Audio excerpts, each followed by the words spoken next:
나성원이 교회 성도 여러분 안녕하세요. 3월 12일 금요일입니다. 다같이 새 찬송가 170장 내 주님은 살아계셔 함께 찬송하시겠습니다.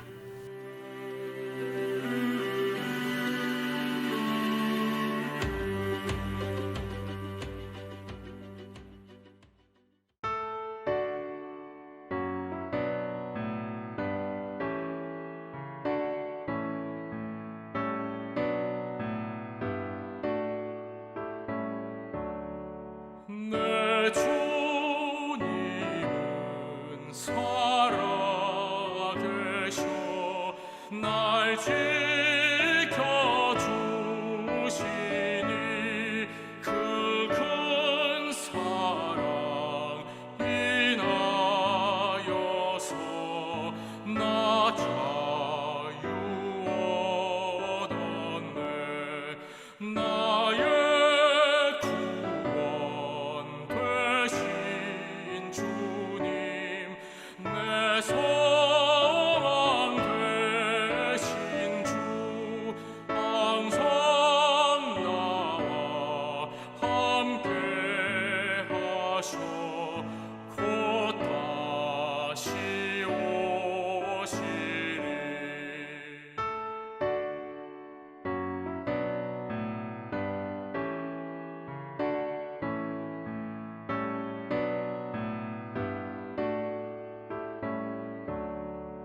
나를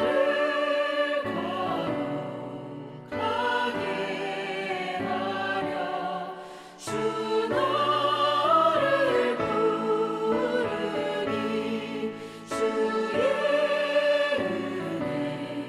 은혜 내게 넘쳐 주 뜻을 이루리. 굳세 믿음 나가지고 주 말씀 따르면 주님 다시 강림할 때 날 영접하시리.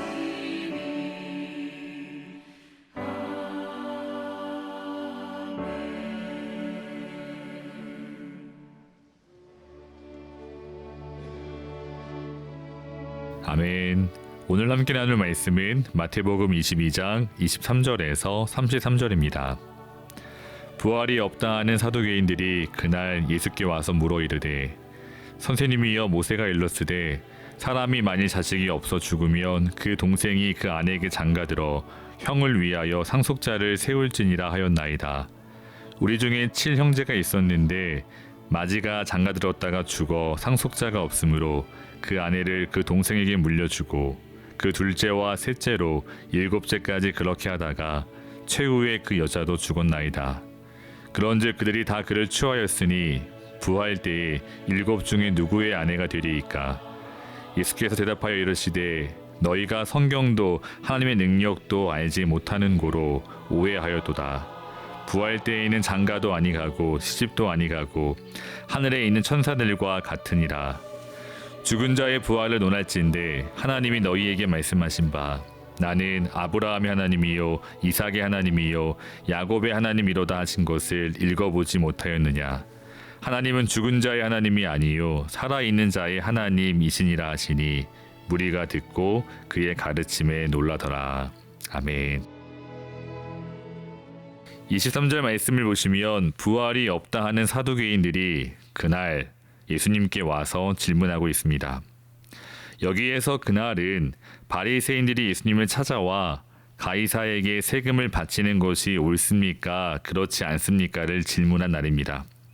성도 여러분, 바리새인들이 왜 예수님께 찾아와 질문하였습니까? 정말로 무엇이 옳은가 궁금해서인가요? 그렇지 않습니다. 15절을 보시면 바리새인들이 가서 어떻게 하면 예수를 말의 올무에 걸리게 할까 상의했다고 합니다. 그 바리새인들의 질문에 예수님께서는 가이사의 것은 가이사에게, 하나님의 것은 하나님께 바치라고 말씀하셨습니다. 바리새인들은 이 예수님의 말씀을 듣고 놀랍게 여겨 예수님을 떠나갑니다. 바리새인들이 물러간 그날 또 다른 무리가 예수님을 찾아옵니다. 바로 사두개파 사람들입니다. 사실 그들의 목적도 똑같습니다. 예수님의 권위를 파괴하고 예수님을 조롱하기 위해서입니다. 사두개인들은 이번에 예수님께 부활에 대해 질문합니다. 그런데 성경은 사두개인들에 대해 이렇게 소개하고 있습니다. 부활이 없다 하는 사두개인들이 그날 예수께 와서 물어 이르되. 그렇습니다. 사두개파 사람들은 부활을 믿지 않았습니다. 그런데 지금 예수님께 나와 부활에 대해 질문하고 있습니다. 혹시 부활에 대해서 배우고 싶어서일까요? 아닙니다. 그들은 예수님을 시험하고자 했습니다. 아울러 예수님의 무지함을 드러내어 그 권위를 파괴하기 위해서입니다. 비록 사두개인들이 예수님을 향해 겉으로는 선생님이라고 부르지만 그들은 교만과 위선으로 가득 차 있었습니다. 성도 여러분, 그런데 왜 사두개인들은 부활에 대해 믿지 않았을까요? 성경을 보시면 신약에서만이 아니라 구약에서도 부활에 대해 분명히 말하고 있습니다. 예를 들어 이사야 26장 19절을 보시면 주의 죽은 자들은 살아나고 그들의 시체들은 일어나리이다. 티끌에 누운 자들아 너희는 깨어 노래하라. 주의 이슬은 빛난 이슬이니 땅이 죽은 자들을 내어 놓으리로다. 아멘. 주의 죽은 자들은 살아나고 그들의 시체들은 일어나리이다. 분명히 부활에 대해서 가르치고 있습니다. 다니엘서 12장 2절도 그렇습니다. 땅의 티끌 가운데에서 자는 자 중에서 많은 사람이 깨어나 영생을 받는 자도 있겠고 수치를 당하여서 영원히 부끄러움을 당할 자도 있을 것이며 아멘. 자는 자 중에 많은 사람이 깨어나 영생을 받는 자가 있을 것이라고 다니엘서는 가르쳐주고 있습니다. 그럼에도 불구하고 사두개파 사람들은 이러한 구약의 말씀에는 전혀 관심이 없었습니다. 왜냐하면 그들은 모세오경, 다시 말해 창세기, 출애굽기, 레위기, 민수기, 신명기만을 하나님의 말씀으로 인정했기 때문입니다. 이사야, 다니엘서 같은 선지서의 권위는 거절했습니다. 유대 역사가 요세푸스에 의하면 사두개인들은 사람이 죽으면 부활이 없을 뿐 아니라 사람의 영혼은 육체와 함께 사라진다고 믿었다고 합니다. 이처럼 부활을 부정하는 사두개인들은 그저 예수님의 권위를 무너뜨리기 위해 모세오경에 기록되어 있는 형사취수법에 대해 질문합니다. 그 질문의 내용은 다음과 같습니다. 7형제가 있었습니다. 그 중에 첫째가 장가를 갔지만 안타깝게도 자식이 없이 세상을 떠났습니다. 그래서 율법을 따라 동생이 형수를 아내로 취했습니다. 하지만 그 또한 자식 없이 세상을 떠났습니다. 결국 7째 막내까지 상속자가 없이 세상을 떠났습니다. 그리고 그 여자도 마침내 죽었습니다. 이제 사두개인들이 예수님께 질문합니다. 선생님, 당신의 말대로 부활이 있다면 그럼 부활했을 때 그 여자는 누구의 아내가 되겠습니까? 성도 여러분, 이 비극적인 7형제의 이야기는 실제 사실이 아닙니다. 그저 예수님을 공경에 빠뜨리기 위해 조작된 이야기 같습니다. 아마도 이 여자는 과연 누구의 아내가 되겠습니까? 질문을 던지며 사두개파 사람들은 자신의 승리를 확신하며 회심의 미소를 지었을지도 모릅니다. 분명히 속으로 이겼다고 생각하며 예수님을 비웃었습니다. 우리는 이러한 사두개인들의 모습을 바라보며 하나님의 말씀을 그저 자신의 목적을 이루기 위한 수단으로서 사용하는 이들의 추악한 모습을 바라보게 됩니다. 성도 여러분, 하나님께서 모세를 통하여 형사취수법을 명령하신 목적은 과연 무엇일까요? 분명 가장 큰 이유는 형제의 끊어진 대를 이을 수 있도록 그렇게 말씀하셨습니다. 또한 이 법은 사회적으로 가장 힘없는 과부를 돌보기 위해서였습니다. 과거 과부는 사회적으로 가장 취약한 약자였습니다. 그래서 하나님께서는 이 법을 통해 끊어진 형제의 이름을 이어갈 수 있도록, 아울러 자녀의 출생을 통해 과부를 부양할 수 있도록 이 법을 명령하셨습니다. 우리는 이 말씀 속에서 힘없는 약자를 향한 하나님의 사랑과 그 돌보심을 느낄 수 있습니다. 하지만 사두개파 사람들에게는 그러한 하나님의 사랑은 중요하지 않습니다. 오직 하나님의 말씀을 자신의 목적대로 이용하여 자신의 눈에 가시와 같은 예수님을 꺾으려고 했습니다. 예수님은 그들을 향해서 말씀하셨습니다. 너희가 성경도 하나님의 능력도 알지 못하는 고로 오해하였도다. 너희는 진실로 성경도 하나님의 능력도 모른다. 그 결과 잘못되었고 또 틀렸다고 말씀하십니다. 이 말씀을 하시며 예수님께서는 먼저 부활 때에는 장가도 아니 가고 시집도 아니 가고 하늘에 있는 천사들과 같다고 말씀하셨습니다. 성도 여러분, 예수님의 이 말씀은 이 땅의 결혼이 더 이상 천국에서는 아무런 의미도 없다는 의미는 아닙니다. 그보다는 예수님께서 이 말씀을 통해 강조하시는 바는 부활은 이 땅에서의 삶, 단지 그 삶의 연장선이 아니라 전적으로 새로운 차원의 변화라는 사실입니다. 하지만 사도계파 사람들은 이 부활의 개념을 오직 이 땅의 관점에서만 이해하려고 했습니다. 그런데 부활 때에는 우리들이 결혼도 하지 않고 하늘의 천사와 같이 될 것이라는 예수님의 말씀에 분명 사두개인들은 전혀 동요하지 않았을 것입니다. 왜냐하면 사두개인들은 천사와 같은 영적 존재를 믿지 않았기 때문입니다. 사도행전 23장 8절을 보시면 사두개인들은 부활도 없고 천사도 없고 영도 없다고 주장한다고 기록되어 있습니다. 그러므로 천사와 같이 될 것이라는 예수님의 말씀에 그들은 분명 귀를 기울일 리 없습니다. 그래서 예수님께서는 사두개파 사람들에게 그들이 인정하는 모세 오경의 근거에 또다시 말씀하십니다. 출애굽기 3장 6절을 인용하시며 나는 아브라함의 하나님이요 이삭의 하나님이요 야곱의 하나님이로다 하신 것을 읽어보지 못하였느냐. 아멘.